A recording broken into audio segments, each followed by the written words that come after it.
उनके साथ है नहीं। वो माफिया, गुंडे, बदमाशों की एक टोली लेकर प्रदर्शन करने की कोशिश करेंगे। उनके पास कोई जन समर्थन नहीं है। अभी लोकसभा में पता लग गया, बहुत इधर उधर कर रहे थे, 60 सीटों पर 70 में से बीजेपी जीती है। लोग विधानसभा में बाहर हो चुके हैं, क्योंकि कांग्रेस का चरित्र लोग समझ चुके हैं कि कांग्रेस अपने इशू लगाकर दबाव बनाती है। आज रेवेन्यू अच्छा वसूला जा रहा है, आज सरकार लोग के काम कर रही है। मुख्यमंत्री जी की इतनी योजनाएं, यूसीसी से लेकर नकल विरोधी से लेकर दंगा विरोधी, कितने कानून, 50 से ज्यादा कानून बन गए हैं। और बौखलाई हुई है युवा मुख्यमंत्री की लोकप्रियता से, इसलिए अनर्गल बातें करने के लिए दुष्प्रचार, जैसे बीच में संविधान के बारे में लोकसभा में दुष्प्रचार करने की कोशिश की, वैसे ही दुष्प्रचार करने का प्रयास कर रही है। और मुझे लगता है कि सामान्य व्यक्ति इनके प्रदर्शन में शामिल नहीं होगा। हाँ, एक कुछ जो खनन माफिया हैं, कुछ डॉन हैं, कुछ ये हैं जिन पर पुलिस प्रशासन की नजरें रहती हैं, वो जरूर इनके साथ शामिल होने की कोशिश करेंगे। और जगह विकास भी हो और जनता का प्यार भी मिले। ये ठीक है कि कई बार बहुत पक्के मकान भी तोड़ने पड़ते हैं। आपको दिल्ली का होता है, जब दिल्ली का विकास हुआ बहुत चीज़ें की गई, कोर्टों के निर्देश भी होते हैं। अब हमारे हल्द्वानी में कोर्ट का निर्देश था 15 मीटर, हमने कहा 12 मीटर, डीएम ने एफिडेविट दिया।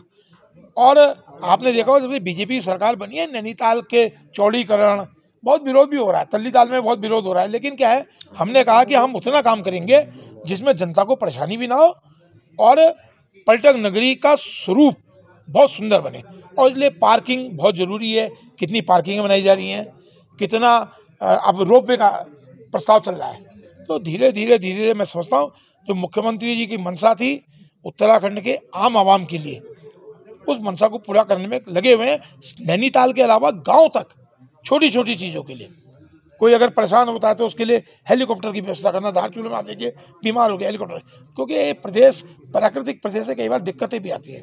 लेकिन ऐसा मुख्यमंत्री जो भूतो ना भविष्य थी, नरेंद्र तिवारी के बाद पहली बार एक विकास की ओर ले जाने वाला मुख्यमंत्री हमको मिला है, और कांग्रेस से बौखलाई हुई है। बुलबुला प्रकरण में जो सुप्रीम कोर्ट का निर्देश है, उसके सरकार उसके अनुसार काम कर रही है।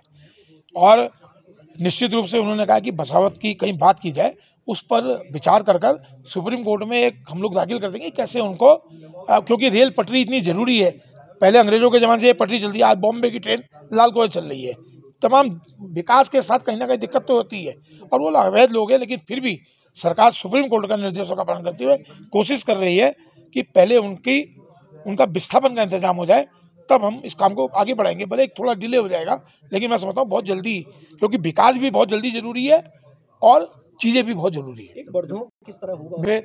मैं कई क्षेत्रों में स्वयं नहीं जा पाता हूँ, क्योंकि मंडी एक ऑफिस की व्यवस्था है जिसमें मुझे 22 मंडियों का काम देखना है, और आपने मेरे विषय में अच्छा संज्ञान में डाल दिया। निश्चित रूप से मैं इसको दिखवाऊंगा, और जो भी संबंधित लोग होंगे, क्योंकि मेरे पास गाँव से प्रस्ताव आते हैं, जनप्रतिनिधियों के प्रस्ताव आते हैं, बीटीसी के प्रस्ताव आते हैं, मैं अपनी ओर से कोई काम नहीं करता हूँ। और उन प्रस्तावों के आधार पर फिर जनप्रतिनिधि मुझे बताते हैं कि भाई ये काम बहुत ज़रूरी है। अब हो सकता है कुछ उसमें गाँव वालों के 50-60 घर भी आ रहे हों, स्टोन क्रशर भी आ रहा हो, लेकिन अब वो किस मकसद से ये काम हुआ है, अगर मकसद गलत होगा तो निश्चित रूप से कार्रवाई की जाएगी। कई प्रदेशों में मदरसों के बारे में राष्ट्रीय महिला आयोग और बाल संरक्षण आयोग ने कहा है, लेकिन सरकार की मंशा किसी को परेशान करने की नहीं होती है।